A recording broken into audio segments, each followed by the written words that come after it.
अस्सलामु अलैकुम वरहमतुल्लाहि वबरकातुहू। Welcome to my channel daily Urdu Pakistan. उम्मीद है कि आप सब लोग खैरियत से होंगे और साथ साथ खुश भी होंगे। आज का हमारा टॉपिक है मनफी सोच के किस कदर नुकसानात हैं।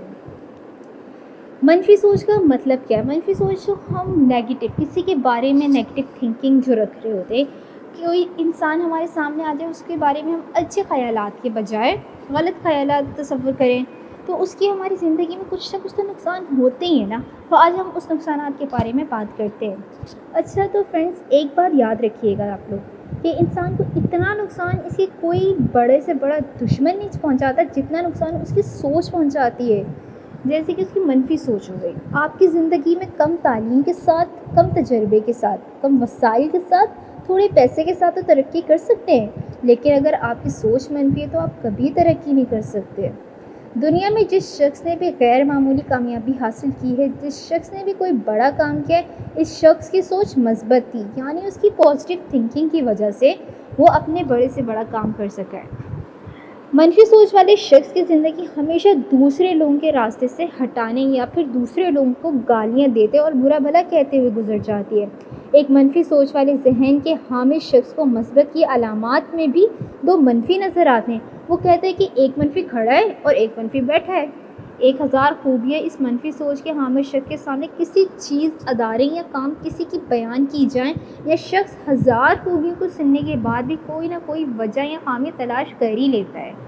इस मस्बत सोच वाले शख्स को एक बात अच्छे से पता होती है कि दुनिया में कोई ऐसा अदारा या शोबा नहीं है कि जिसमें सारे लोग अच्छे हों, और ना ही कोई ऐसा अदारा है, शोबा है जिसमें सारे लोग बुरे हों। हर इदारे और शोबे में अच्छे बुरे लोग मौजूद होते हैं। अच्छे लोगों की वजह से वो अदारा शोबे की कामयाबी से काम कर रहा होता है, और बुरे लोगों की वजह से बाज़ औक़ात वो अदारा या शोबा बदनाम तो हो जाता है लेकिन काम करना नहीं छोड़ता। जबकि एक मनफी सोच वाले शख्स को इसी इदारे में सिर्फ बुरे लोग ही नज़र आते हैं। इसके नज़दीक कोई एक भी शख्स उस इदारे या शोबे में अच्छा हुआ ऐसा मुमकिन नहीं हो सकता है, इसीलिए वो इस इदारे के नाम सुनकर ही भाग जाता है। मस्बत जहन के हामिल शख्स के लिए कोई एक शख्स दुनिया के किसी भी इदारे या शोबे में कामयाबी की दलील होता है तो वो ये सोचता है कि अगर ये शख्स इस इदारे या शोबे में इस तरीके से काम करके कामयाब हो सकता है तो मैं भी हो सकता हूँ। ये भी मेरी तरह इंसान है, इसके पास भी वो आँखें हैं, एक दिमाग है, वो हाथ है, मेरे पास भी हैं। अगर ये मेहनत करके कामयाब हो सकता है तो मैं भी एक दिन हो जाऊँगा। जबकि मनफी सहन वाला शख्स हज़ारों लोगों को अपनी आंखों से इसी इदारे या शोबे में कामयाब होता देख रहा होता है, लेकिन फिर भी वो इस इदारे या शोबे के करीब जाकर गौर करने की हिम्मत नहीं कर पाता, बल्कि इसको खौफ होता है कि कहीं ऐसा ना हो कि इसकी सोच गलत साबित हो जाए।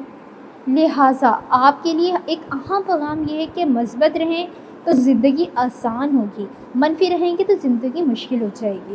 दुनिया में हर कामयाब होने वाले हर शख्स, हर अमीर, हर लाखों करोड़ों कमाने वाले शख्स ज़रूरी नहीं है कि हराम या 2 नंबर तरीके से ही कामयाब हुआ हो।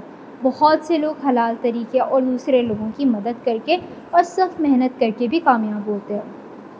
हमें सिर्फ अपनी सोच को बदलने की ज़रूरत है। इंसान की ज़िंदगी इसकी सोच पर मुनहसर है। इंसान को ज़िंदगी में तब्दीली, खुशहाली या कामयाबी बाद में आती है। पहले इंसान की सोच मजबूत होती है, इसकी सोच तब्दील होती है और फिर इसके हालात तब्दील होते हैं। अगर आप मजबूत सोच के साथ इस पैगाम पर गौर करेंगे तो आपको इन बातों में सच्चाई ज़रूर नज़र आएगी। उम्मीद है कि आपको आज का मेरा पैगाम अच्छा लगा होगा और आप इस पे गौर करेंगे। अगर आपको मेरी वीडियो पसंद आती है तो प्लीज़ इसको लाइक कर दीजिएगा